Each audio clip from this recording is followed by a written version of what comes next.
Good morning, my dear student. Today discussing in communication honeybee. आज हम मधुमक्खियों के संचार के बारे में डिस्कस करेंगे कि किसी भी संचार का अत्यधिक विकसित माध्यम उसकी भाषा या बोलने का ढंग होता है। सर्वप्रथम हनीबी में कम्युनिकेशन का अध्ययन कार्ल वान फ्रिश ने किया था। इस कार्य के लिए इनको और इनके दो सहयोगियों को 1973 में नोबेल पुरस्कार से सम्मानित किया गया था। इन्होंने हनीबी की एपिस मेलिफेरा नामक प्रजाति पर अध्ययन किया। कार्ल वान फ्रिश ने बताया कि हनीबी के व्यवहार का अध्ययन विशेष रूप से बनाए गए कांच के कक्षों की दीवारों को देखकर किया। उन्होंने कहा कि अग्रचर मक्खियाँ छत्ते में लौटकर डांस या नृत्य करती है, अतः वहाँ उपस्थित सभी श्रमिकों का ध्यान केंद्रित करती है और इस दौरान सभी वर्कर उन्हें घेर लेते हैं। यह नृत्य या डांस दो प्रकार का होता है। फर्स्ट आता है राउंड डांस या रूट टेंच डांस। यदि छत्ते से 100 मीटर की अधिक दूरी पर मकरंद युक्त फूलों का क्षेत्र होता है तो ये छत्ते की उदग्र यानी वेंट्रल पर गोल नृत्य करती है। गोल नृत्य के दौरान श्रमिक अपने एब्डोमेन भाग के पश्च यानी कि टेल रीजन ऑफ एब्डोमेन को नहीं हिलाते हैं। गोल नृत्य के दौरान वर्कर सर्वप्रथम उदग्र तल पर यानी कि वेंट्रल सरफेस पर कुछ दूर तक जाता है, फिर अचानक दाएं या बाएं घूमकर एक चक्कर पूरा करता है।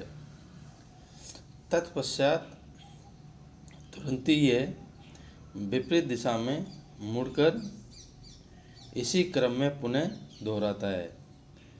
प्रति सेकंड कितने चक्र दोहराए जाते हैं यह दूरी का कोड होता है। यदि एक सेकंड में 9 से 10 चक्र किए जाते हैं तो ये दूरी लगभग 6 किलोमीटर की होती है। यानी कि मधुमक्खी के छत्ते से और मकरंद फूलों का जो क्षेत्र होता है, अगर 100 मीटर से अधिक दूरी पे है तो राउंड डांस किया जाता है, जिसमें प्रति सेकंड कितने चक्र दोहराए जाते हैं वो दूरी का उसमें कोड आता है। अगर जितने ज़्यादा राउंड दोहराए जाएंगे उससे पता चलता है कि हनीकॉम्ब से मकरंद जो फूलों के क्षेत्र है वो कितनी दूर है। अब दूसरा आता है टेल वैगन डांस अर्थात पुच्छ अभिलोंदन नृत्य या स्वान टेंच डांस। यह नृत्य अधिक दूरी पर भोजन स्थल होने की स्थिति में होता है। यानी कि 100 मीटर से अधिक दूरी पर अगर कोई डांस से कोई चीज़ को दिखाती है तो वो डांस कहलाता है टेल वैगन डांस।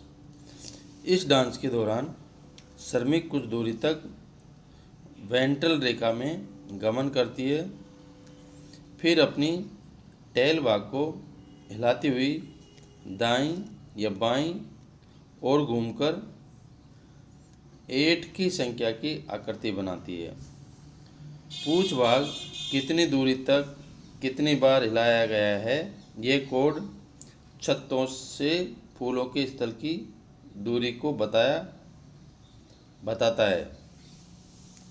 हनीबी की विभिन्न प्रजातियों में नृत्य की बारीकियां भिन्न भिन्न होती है।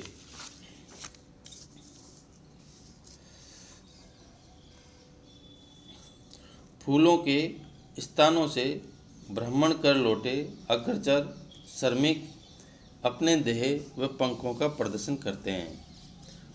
पंखों के हिलाने से फूलों की गंध छत्ते में बिखेर दी जाती है। चूँकि यह नृत्य अंधकार में होता है, यानी कि रात में होता है। अतः श्रमिक ध्वनि की तरंगों के आधार पर ज्ञान प्राप्त करते हैं।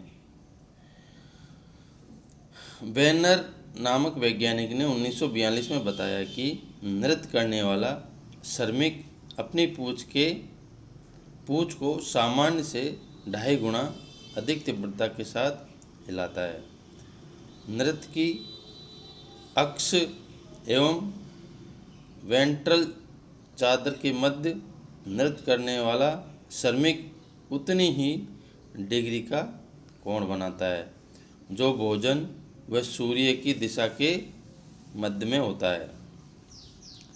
नृत्य की दिशा कोण सुबह से शाम तक सूर्य की स्थिति के अनुरूप बदलता है। यदि भोजन सूर्य के दाएं और 30 डिग्री पर है तो भोजन स्रोत और नृत्य के अक्ष में 30 डिग्री का कोण बनाया जाता है। यदि भोजन सूर्य के सीध में ठीक नीचे 180 डिग्री पर है तो छत्ते के कड़ की चादर पर नृत्य करने वाला श्रमिक साधे नीचे की ओर उग्र रेखा में गमन कर वैगन नृत्य करता है। इस नृत्य की विशेषता यह है कि देखने वाले श्रमिक नृत्य करने वाले अंधकार होने के कारण देख नहीं पाते हैं और न ही सूर्य इन्हें प्रभावित करता है। संवेदनाएं ध्वनि या स्पर्श द्वारा ही ग्रहण करते हैं। यदि छत्ते के बाहर अंधकार भी होता है तो ये उड़कर सही दिशा में भोजन स्थल तक पहुंच जाते हैं तथा ग्रहण की गई गंध के आधार पर फूलों को पहचान लेते हैं। इससे यह स्पष्ट होता है कि वैगल डांस में स्पष्ट व पूर्ण संरचनाएं होती है।